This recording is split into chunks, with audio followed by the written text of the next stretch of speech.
right, guys, we're back at it again, and I'm framing out the wall behind the driver's seat. I'm going to get the rest of this framed out. I've got all my wires pulled. That way I can get this wall shiplap, and then I'm able to box in the refrigerator and start getting that overhead cabinet done. This whole entire side of the build will essentially be completed.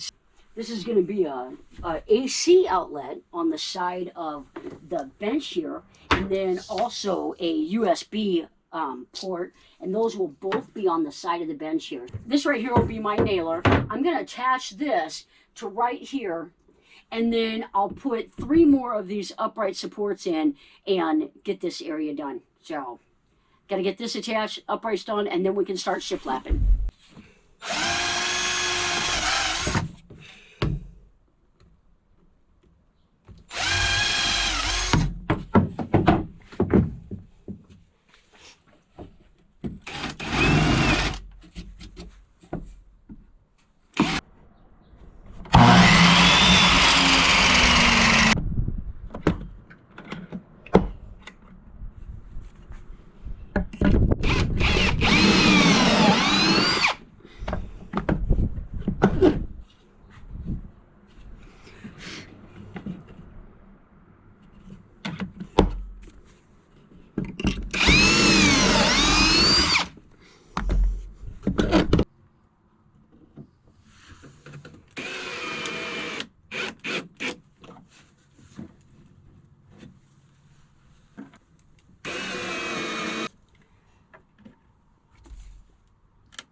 I got my nailers up for my shiplap, so this entire section here all the way up is ready to get shiplap. I'm super excited to get this going. I've got several rows of the shiplap up, and what I want to do is this cabinet right here, I want this to be in the back of it, so when you open up the door you see the shiplap. All right, guys, we are all done. We've got our wires passed through there, our light for this cabinet that's going to be up there done.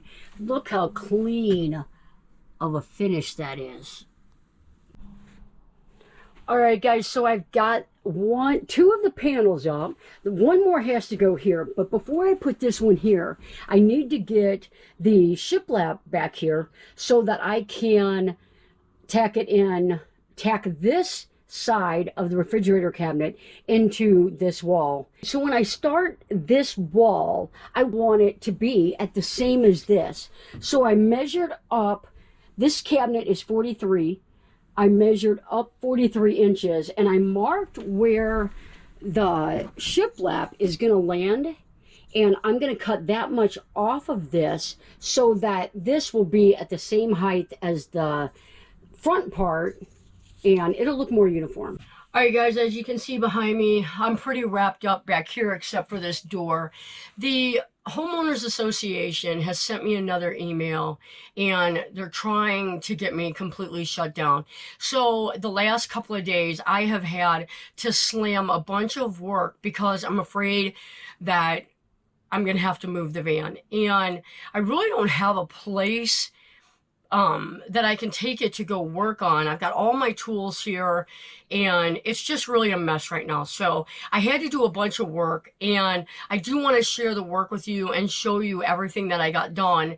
So I did show some of the process yesterday. I got a bunch of work done yesterday, but let's take a peek at what I did, and I want to show you guys how I made this bench. I really think it's going to work out great for Julie, and it's only going to be used on occasion as a bed for her daughter, but in the meantime it really is going to function well as like a lounge and not just a 24-inch bed. It's going to be able to pull out, and she's going to have a wider area. and I put the swivel bracket on the front of the van, and when you swivel that seat around, it really is a great height, because the ProMaster, when you put these swivel brackets around, there's this step here and your feet dangle, they can't touch the ground. So having this bench here and be able to pull that out is really going to be a win for Julie. So let me just show you what I did. I'm going to show you how I made this bench. It really turned out nice. I'm pretty happy with it. I got the Lagoon mount on, and I put a Lagoon mount on the side and the front so she would have different options on where to put this table at. And then on the cabinet up here, you can see I've got a puck light here. And then I also put that on a dimmer so that she's getting real sensitive to light. And she wanted us to be able to dim all the lights in here. So we've got like 4 dimmers in here. That way she can adjust every light exactly the way she wants it. So it's really coming along. Let me show you how I made the bench. Okay, so what I did was I took a 24 by 36 inch piece of birch plywood. I knew I had this bump out that was going to get in the way, so I measured out, because I wanted a platform back there anyway for the cushion, so that when she raises the lid up, she only has to remove this one cushion. So what I did was I cut my piece of plywood, and then I cut that small section off back there. I used a piano hinge to join those two together.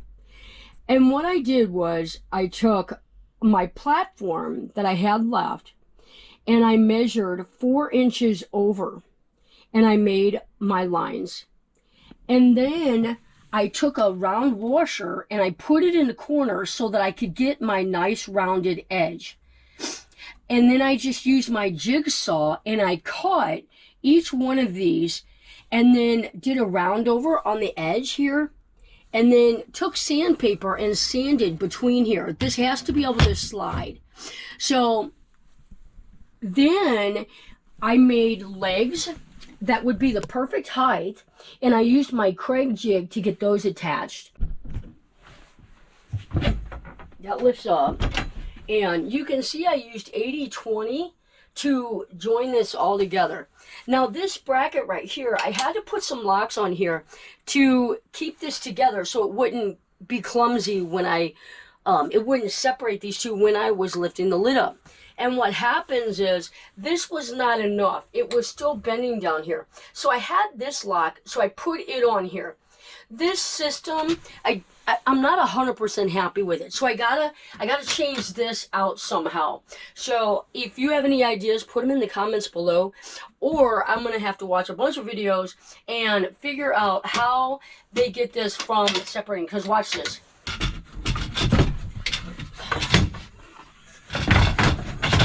And these locks get in the way from me sliding it. And then it prevents it from coming all the way out. So those locks are the only thing that I'm not happy with. Otherwise, this system, you gotta lift that up and get it past that lock. So you can see that's kind of cumbersome, and I gotta switch that out. Otherwise, the bench turned out real nice. So what I did was I put a RV table mount here, and I put the other side on a piece of 24 inch by 32 inch plywood so that this can pull out into a bed. Alright, so as you can see, the bench area, I think it's going to be very functional and practical for what Julie is going to be using it for. This area turned out really, really nice. I'm going to start making doors today, and we'll see you guys on the next video.